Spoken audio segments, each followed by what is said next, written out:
Greetings, students. Happy chapter number 4 in our nutrition class.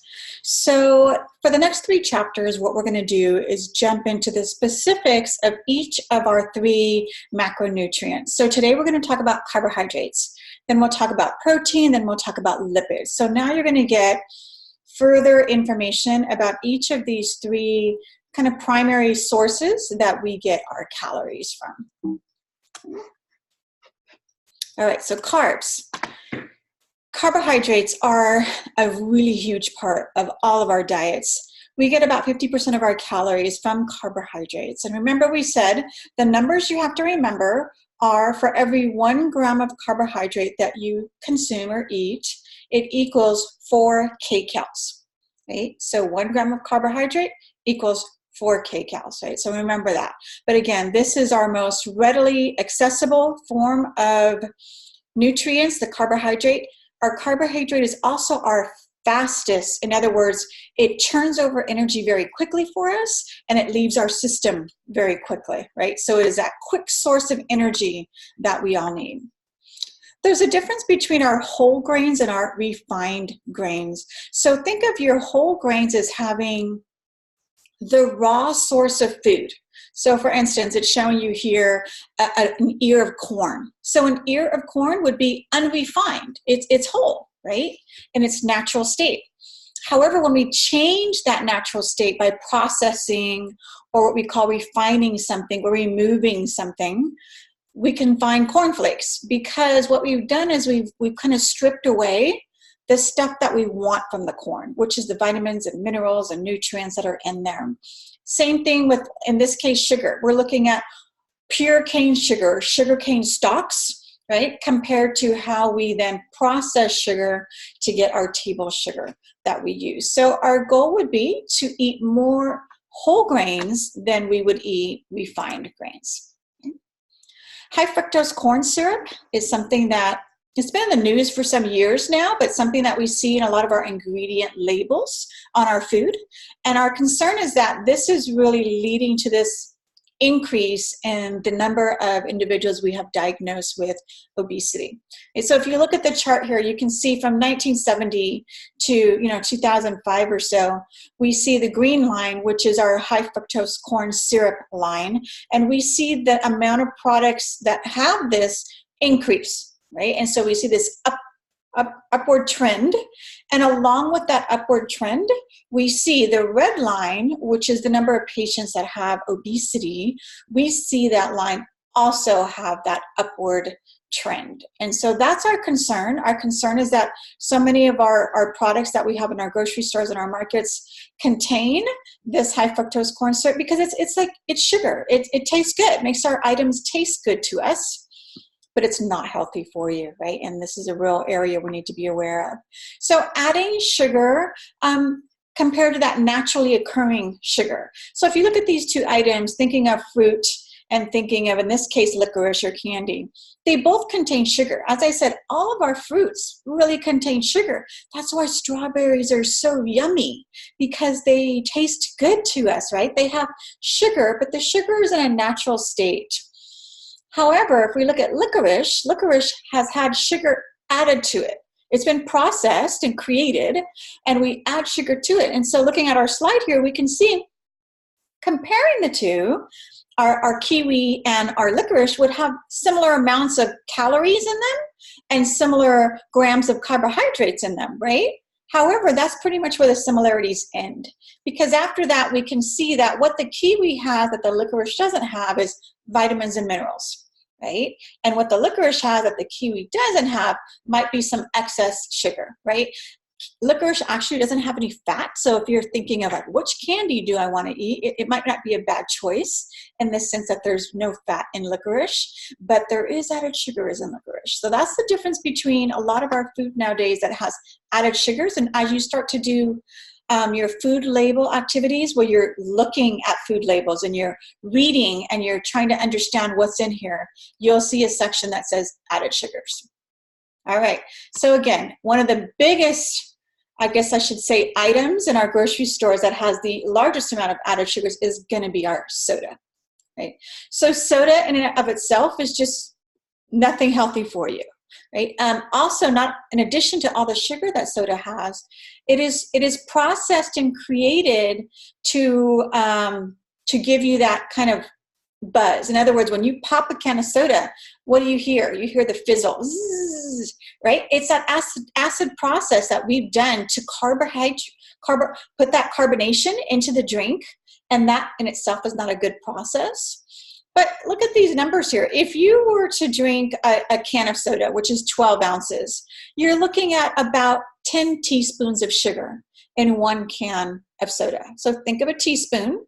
Think of spooning 10 teaspoons into a cup, and that is what is in your can of soda, right? Look at a 20 ounce, right? A 20 ounce, you're talking about almost 17 teaspoons of sugar into that bottle.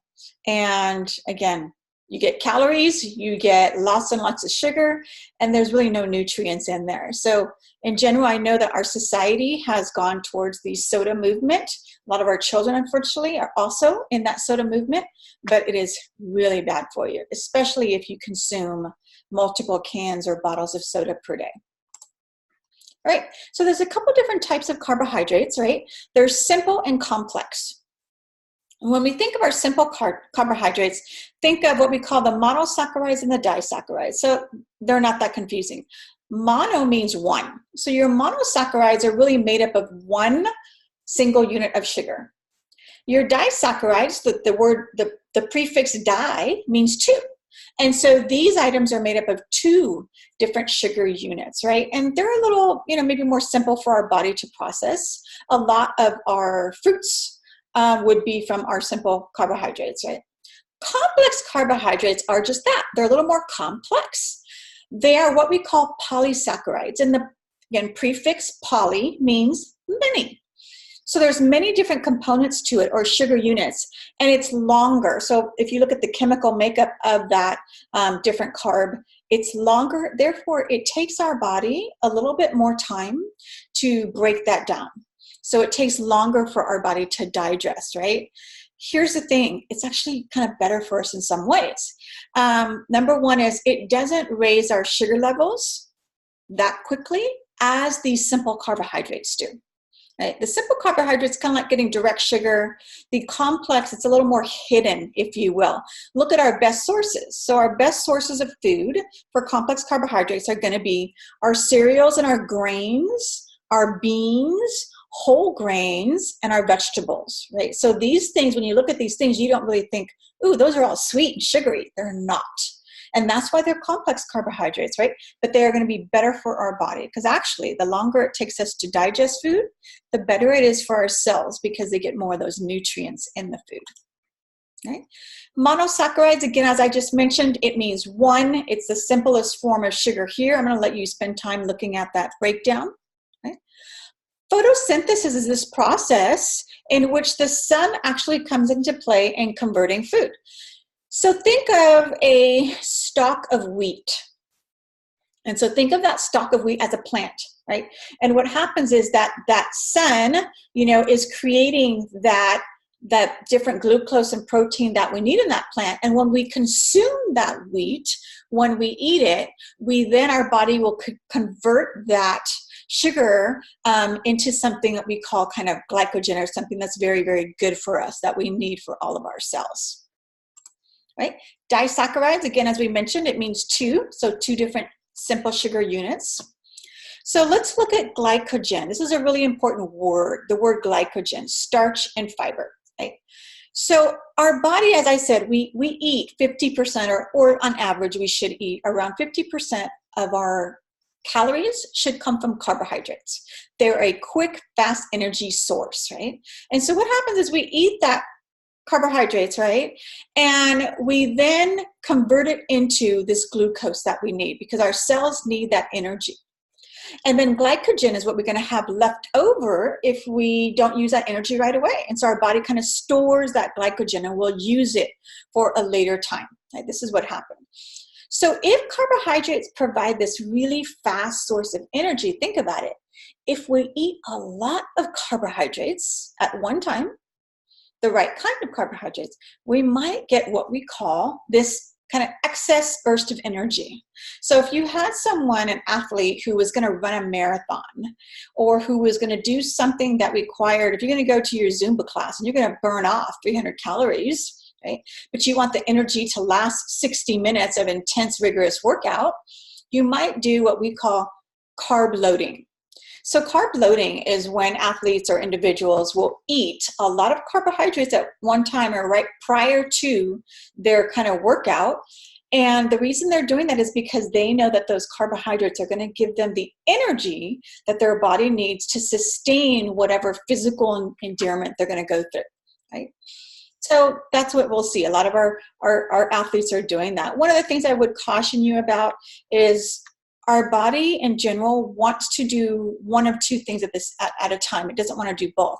So when we eat a meal, our body is then using energy to digest that meal, right? So if I eat a full meal, my belly is full, and then I go do Zumba, probably not a good idea in the sense that your body now has to do two things. It has to break down this full meal, and it's trying to exert the energy of your rigorous workout. And that's hard for your body. So I always say, if we're not talking about a performing athlete or an athlete that's going to be doing something, give your stomach some time to digest that meal before you actually go into your physical activity. If you're doing something like weights, strength training, and you're weightlifting, that might be different. My son does some strength training, and so he will frequently eat some bananas and some carbs and things like that right before he goes to, push and work out. And that's not too bad because he's not eating a full meal. He's just getting some extra energy there. Fiber. All right, I know this is a word that everyone's like, what's fiber and what is it? Like, why do I really need it? Fiber is super good for you. Okay, if you don't remember, in my bio, one of my master's degrees is in gerontology. Gerontology is the study of aging. It's the study of how we age and what the different internal and external social issues that go on as we go through that life process. So one of the things I have learned is the importance of fiber if you want to age well. Right? Fiber is crucial to our body, and our American diet just does not provide a lot of fiber. So fiber helps us in a couple different ways. And one of the big characteristics of fiber is the fact that it is soluble, meaning it dissolves in water. And so when we talk about dietary fiber, the kind that I can eat, right? What I'm interested in is the kind that is soluble, because that kind will allow my cells to kind of get all that fiber in there, right? Fiber is also insoluble, and what that means is that insoluble fiber means that basically I'm going to excrete that food or peelings or whatever it is that I ate because my body cannot process it. So if you look at an apple here, we see that the outer kind of skin of our apple actually has that insoluble fiber. My body's not going to be able to completely digest it, right? I'm going to excrete it. However, I'm going to get some of that fiber in that outer lining, but the inner part of the apple is actually what we're going to take advantage of. That is soluble fiber, and I'm going to be able to get some good fiber from there. All right, so continuing to talk about fiber, because again, it is so important for you. What are our fiber needs? So looking at males and females, we see that as we go through our different life stages, right? Adolescence, adulthood, and then late adulthood, our fiber needs change. So when I was 18, I should have been having about 36 grams of fiber, right? Today, it's pretty hard to get 36 grams of fiber in your diet, and we'll show you why. Right? Now that I am 52, right, I only need 21 grams of fiber. So as I've aged, my body doesn't need the same amount of nutrients, and we'll see that with several nutrients, but here we're talking about fiber. But I want to show you how important it is. So look at this. This is my favorite bread. I just use it as an example, right? So Oro Wheat's double fiber is what I like because it has a good amount of fiber and it tastes good to me. So looking on the back label here, what I'm going to see is that one slice of this double fiber bread gives me about 5 grams or 20% of my daily intake or need of fiber. Right? So think about it. It gives me 5 grams. I need 21 grams at my age. right? So it's only a fraction. I usually try to have 2 slices of bread a day, and I butter my bread because I like butter, right? Makes it taste good. But this is one of the things I use to get fiber. Another one of the things that I use that we'll talk about in a minute is what we call flaxseed. Flaxseed is another really great source. It has 30% fiber in a serving, and so I'll talk about how you might be able to use that also. But there's a couple reasons why fiber is really, really good for us, right? And here you see some good soluble fiber versus insoluble fiber. So looking at legumes means beans or different sources of beans, right? Prunes, apricots, raisins, oranges, bananas, oats, flaxseed, right? All of these things are really good sources of that fiber. And then sources of the insoluble fiber, as you see on the other side here, right? So what does fiber do for us? Why is it so awesome? Why is it so good? Well, here's the thing. Fiber helps our intestines to flow smoothly. It helps to move and process food along. Fiber makes us feel full. So when you eat, like if I were to have my 2 slices of double fiber bread for breakfast in the morning, I would probably not be needing my noon meal or my afternoon meal for a while because my belly feels full. Compared to when you eat a bowl of pasta, white pasta, that white pasta is going to convert into glucose. It's going to burn very quickly and give you a quick energy source, but you're going to be hungry rather soon. And that's the difference, is fiber will actually it helps your belly to feel full. It also helps what we call bulking up your stool or the different waste items you're going to excrete, which is a good positive thing for you. It prevents constipation. Right. So if somebody tells me, oh, I'm always constipated, I'm going to probably say maybe you're not getting enough fiber in your diet because, again, as Americans, we tend to like the sugary foods or the foods that taste good versus those that are healthier for us. All right. Lactose intolerance. So lactose intolerance refers to this inability of the small intestines to basically break down the sugar that's in milk. Right, so our body is not producing enough of the enzyme, lactase, which is required to break down that milk sugar, lactose, right? Interesting thing is lactose intolerance is really related to your ethnicity, right? Greatly affects people of color more than other people. So my father is lactose intolerant. I am lactose intolerant.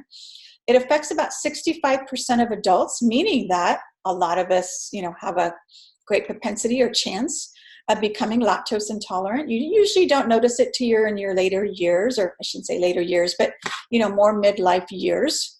African American, Hispanic American, and Asian Americans are really the 3 groups that, have a rather high percentage of them experiencing lactose intolerance. The good thing is for lactose intolerance that there's a little pill you can take. So if you're going to go have cheese pizza, right? Again, cheese has that kind of lactase in it. So you're going to need something to help you with that. And that pill, if you take it before you eat, really helps you process. Myself, I just buy lactose-free milk. When I have my cereal, I just use that milk instead of taking a pill.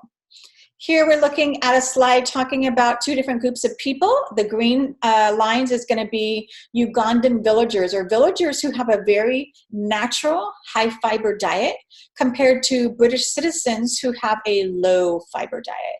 And what we see here again is that for the villagers, your food is your transit time. Remember we said transit time is the time it takes your nutrients or food to go from eating the food to actually excreting it, right?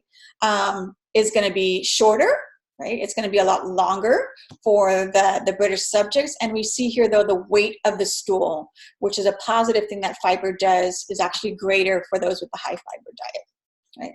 So again, looking here at a slide of how does fiber digest and absorb, if we look at a meal that's rich in fiber, we see that it goes down slower. And so what that means is as it's going down through our small intestines and everything, it gives longer or more time for that fiber to be absorbed into all of the cells that we want. Remember we said, the important thing is that when we eat nutrients or food, if our cells don't absorb it, it doesn't help us any. We're just going to excrete it, right? So the important thing is that our cells get the nutrients. And so you see here, the longer transit time, we're seeing more of that happening. If we look at the low fiber meal, we see that all of the absorption happened early on, and then there's nothing else left to be absorbed because we don't have enough fiber in our system, right? So again, fiber is a key to crucial key to healthy aging. So again, here you're going to see kind of how our body is providing that glucose, right? People think of sugar and they think of glucose as bad things. They're not bad things. We need it desperately. That glucose is going to sustain all of the cells in our body. We need to deliver that to our cells all the time. But look at the different effects that glucose has, or depending on what type of food you're eating. So we're looking at refined carbohydrates versus unrefined carbohydrates. And if you see here, how many of you like, Wonder Bread? I don't actually. Wonder Bread or white sandwich bread, which is just really kind of unhealthy for you. Think of it as a pure shot of sugar. That's really what it is. We're looking at the slide, we see that within 30 minutes after kind of eating our Wonder Bread or our white bread, we have a sugar spike, right? Our sugar is at 140. Half an hour after eating that bread. But then what happens? Oh, we look at maybe a little over an hour later and we're going downhill. This is why we know that if you kind of what we call jack your kids up with sugar, get them a bunch of sugar, right? What are they going to do? They're going to bounce off the walls for like 45 minutes. They're going to drive you batty. They're going to be bouncing all over, be hyperactive, because we've just kind of shot up their system with a lot of sugar. And then what are they going to do? They're going to crash. And that's what happens when we eat things that are refined and have a high level of sugar. We're going to get this energy surge, and then we're going to get a really quick downhill lack of energy from that. Whereas if we look at the kidney beans, we see much more of a steady, gradual, long-lasting glucose level. And this is healthier for us. All right. Blood glucose regulation, again, I'll let you look at this, but basically what we're seeing here is how we have the higher spike of glucose, and then how we hope that it gets to that normal range, right? And then we decrease, and we'll talk about how we store glucose later. Diabetes. So diabetes is a pretty common disease, and we're having a lot more individuals diagnosed with diabetes, and what it is abnormal blood sugar levels. So diabetes is characterized by abnormally high blood glucose levels. Right? The most important hormone to kind of help that glucose uptake by the body cells is insulin. When we say glucose uptake by body cells, don't think of it as confusing. Think of it as I've kind of talked to you about, we eat the food, the nutrients get digested, broken down. The important part is the absorption, because we need to absorb the nutrients, because then what happens? Remember we said our blood carries all those little nutrients to every cell in our body that needs it. If that doesn't happen, we're in trouble. And that's what we mean when we say glucose uptake by body cells. We mean that the cells in our body took it. It absorbed it and it got the glucose that it needed. And that's what we want. Insulin is crucial in making that happen. So really 3 different types of diabetes. Type 1 is typically individuals who just cannot make that insulin. And so these would be individuals typically get a adolescent onset of diabetes type 1. Sometimes it's younger children at 10 or younger, but this is usually something that happens earlier in life. And you are going to need to take insulin shots. Your body is not producing it. Type 2 is different. Type 2 really means that what happens is your body has some insulin in it, but your cells won't take it. So remember we said it's so important that my cells get the nutrients they need. And in this case with type 2, the cells have become like resistant, like there's a barrier, and they won't be able to absorb the insulin. So the insulin might still be in there, but unless it gets absorbed into the cells, it's not helpful to the body. And the third different type of diabetes is what we call gestational diabetes, or meaning when you're pregnant. So when women are pregnant, they typically will have a blood test to test for gestational diabetes. It means that the body's kind of overwhelmed, because remember, as you're pregnant, you are meeting the needs of two living organisms, not just yourself, but this baby, or possibly even more than one child you're carrying in your body. And that struggle overloads your body system, and you may develop diabetes while you're pregnant. However, the good news is it typically goes away once you've delivered and you go back to your normal levels of glucose. Right, so prevalence of type 1 and type 2 diabetes, 1 in 10 of us have diabetes or are going to have diabetes, right?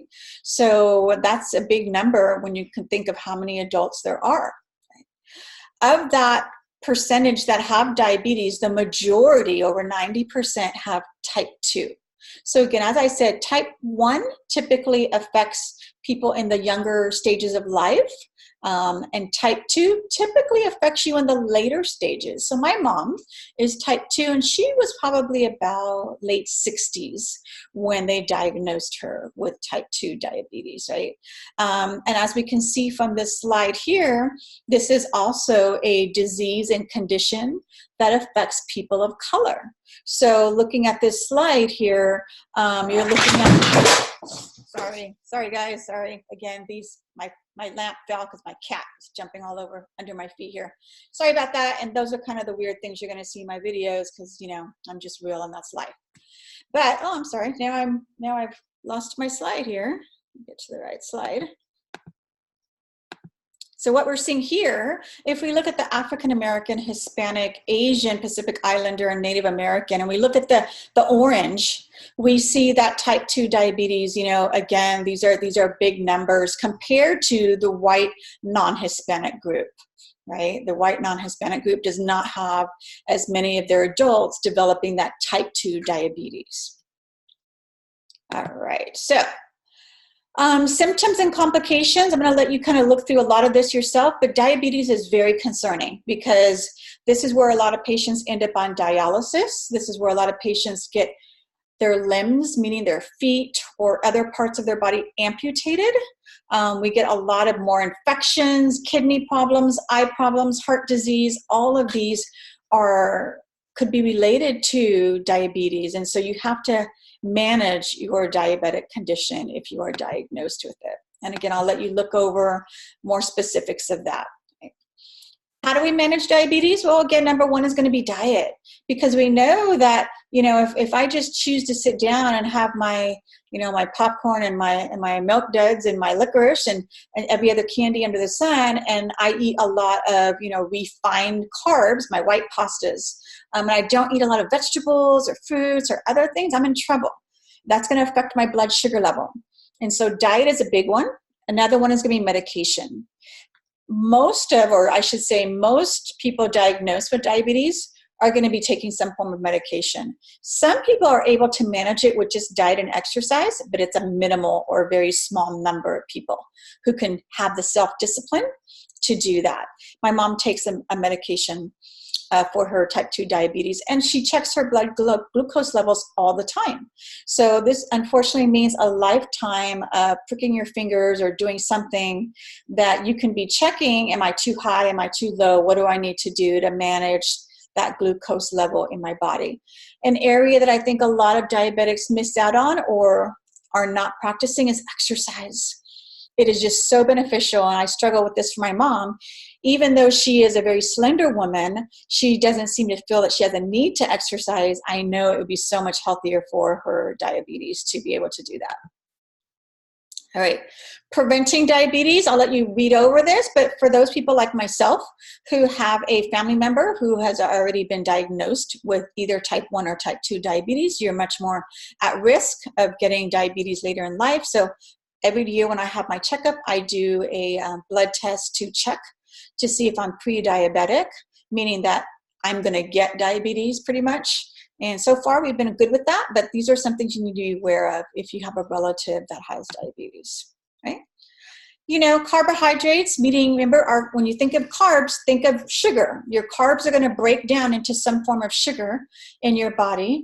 And so when we think of cavities, we usually think of sugar. And this is what happens, right? So that sugar and that bacteria form plaque, which then erodes the good white enamel that we have on our teeth, which is supposed to protect them. So carbohydrates and weight management, a lot of people will say things like, oh, carbs are bad for you. They're not bad for you. I want and expect you to get, 50% or a lot of your calories from carbs. They're not bad. The problem is, what kind of carbs are you eating? Are you only eating simple carbs and not as many complex, which are maybe better for you? And then, are you eating too many of the carbs? So if you're on a 2,000 calorie diet per day, and you're eating 3,000 calories a day, you're gonna put on weight. That's just basic math, right?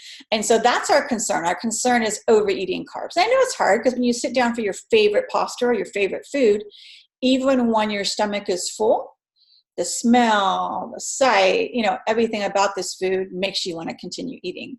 Or you're at a restaurant and you feel like, I paid for this plate of food. I paid good money and a lot of money. I'm going to finish this whole plate. And so, again, we tend to overeat that way. So low carb weight loss diets, I'm not a big fan of because there can be some health consequences here. So again, I don't think you need to reduce your carbs. 50% is where you should be at. It's the kind of carbs that you could be eating that could help your diet. But a reduction in carbs is going to lead to some other problems that you can read about here with your ketones. Right. So fiber and bowel disorders, as I said, fiber is a good thing. Having diets high in fiber can really help prevent or, ward off some of these conditions that we're going to see here. Hemorrhoids. Hemorrhoids are blood vessels that burst typically in your rectum. Very uncomfortable and painful. A lot of pregnant women get them because we have excess weight we're carrying around. Diverticulitis. So think of maybe your large intestine. Your large intestine is your colon, or it's the part of your intestine that is holding the different waste products and toxins and bad things that you're going to excrete. Think of it as a smooth, long tube. And then think of diverticulitis as that smooth, long tube. What happens is it gets little tiny pockets or pouches, and it's no longer smooth and round. It gets these little pockets, and what happens then is we get food product or waste products stuck in those little pockets, and it is painful. I've never had diverticulitis, but I have plenty of family members and friends who have had it, and they go to the emergency room thinking that their appendix is bursting, and it's not. It's a diverticulitis. So very, very painful. Again, if we have a diet high in fiber, we can really avoid that or prevent that. And constipation, again, as I said, constipation is from not having enough fiber in that diet. The fiber is going to keep you regular. You're going to have bowel movements at the same time of day every day, very regular. And if you're not getting that fiber in your diet, then it gets painful and you get constipation from that. Colon cancer, there's some research to show that high fiber diets can really have a positive impact on colon cancer. Looking at your carb intake, so this is kind of think of it as a math formula for figuring out how to determine what percentage of energy am I getting from carbohydrates. And so we're going to come back to this, I think, in chapter 5, because for the exam, you're going to need to be able to do that. You're going to need to be able to know, number one, how many kcals for each of the 3 macronutrients, right? So we just said today, for carbohydrates, how many kcals do we get for 1 gram? I hope you all said 4, right? For 1 gram of carb, we get 4 kcals. And then we're going to need to figure out, well, how many carbs did I eat and how much energy did I get from that? And we'll work on it. Don't stress out or anything like that. We will learn to figure these things out. This is kind of just a slide showing you, again, some of the different foods you can eat with fiber, and those that are low fiber and those that have a better gram percentage of fiber for you. And so, having Rice Krispies for cereal doesn't really have a lot of fiber, but having maybe some Fiber One or Raisin Bran or things like that do have some good fiber for you. So look at that on your time. Sugar intake. If we look at these different products and we look at this slide here, we're going to see the amount of added sugar. Remember, that's what our concern is. Our concern is taking foods and then processing them to add sugar to them is not ideal. We'd like for our foods to be in their natural state as much as possible. But if you look at this slide here, you see again at the very bottom are the ones with the highest numbers that we need to be concerned about are our sodas, right? 15, looks like 15 teaspoons of sugar there, and that contributes 240 calories. So if you look at a can of soda, it typically says somewhere in the 240 for calories, and then definitely somewhere in the like 43 grams of sugar or something like that, that our sodas have. Another, I want to say kind of food item that people might overlook is your fruit juices. So I try to tell parents all the time to be concerned about the fruit juices because the fruit juices typically have a whole lot of sugar, usually the same amount as soda. So if you look at orange juice, go read the label. There might be 40 grams of sugar in orange juice. That's this similar to what you're going to get 43 grams in a can of soda. The difference is your orange juice has 100% vitamin C. So with the orange juice, you're getting some nutrients, some value, whereas with the soda, you're getting no value. However, I would tell people that still is something to be concerned about. A lot of our pediatric dentists see a lot of kids with rotten teeth because their parents allow them to drink juices every day. And drinking all that juice is going to, again, corrode your teeth with all that sugar, but it's also too much sugar into your bloodstream. Okay. All right, this is a really, I think, important slide for you. You won't find this, I don't think, in your textbook. It's just one of the slides I think is good for you to know, especially those of you who are the maybe the grocery shopper in the home, or you're single and you do your own grocery shopping, or you provide for kids, whatever the situation. These are the 12 most pesticide contaminated foods. So the foods that have, again, remember, most of our crops, they get sprayed with pesticides. And the reason is because we cannot have growing a crop and then have pests or bugs come and eat the crop. That would then prevent us from making any money or getting any food. So we spray them with pesticide, and these are the ones you need to be concerned about, and the ones that actually are good for you. So the dirty dozen, which means the ones that have the greatest amount of pesticides on them, your apples, your strawberries, your grapes, celery, peaches, spinach, bell peppers, nectarines, cucumbers, tomatoes, snap peas, and potatoes, right? So for a lot of these things, what I do at my home is they sell this, even at Walmart, they sell this kind of, it's called like a vegetable spray, fruit spray, and it's just like a clear liquid. And what you do is so I spray my kids' apples, and then I take a kind of a brush, like when you buy your dishwashing little brushes to clean inside of a glass or something like that. I keep a brush separate just for my fruits and vegetables. And so if I have an apple, I'm going to spray it with this kind of substance that helps to get that pesticide off. And then I'm going to use a scrub brush, and I'm literally going to scrub my apple for my kids because I know that there's a lot of pesticides on there. It's harder when you get to the skin fruits that are sensitive, such as your strawberries, your grapes, right? Because these ones, if you would try to scrub it, you might be literally taking off the skin. So that's harder, but I spend a lot of time washing them and cleaning them off because these have chemicals on them. And some people say, well, I'll just cut off the skin of the apple and then I won't get the pesticide. But then you're cutting off some of that, insoluble fiber that is going to give you some of that good nutrient. The clean 15, these are different fruits and vegetables that are good in the sense that they're fairly clean or don't have preservatives or pesticides on them, right? Avocados, sweet corn, pineapple, cabbage. Do you get the sense that a lot of these, they have husk or they have outer parts that we don't eat? So when we open an avocado, typically we are scraping out the avocado. We're not actually eating the outer rind. And that's what we're seeing here. But this is good for you to have an understanding of, is I hope that you will all be cleaning your fruits yourself because there is pesticides on them. Even when they say organic, believe it or not, we use pesticides on organic foods. All right, which of the following statements is true regarding lactose intolerance, right? Let's see, it is a condition in which there is too much of a digestive enzyme in the small intestine.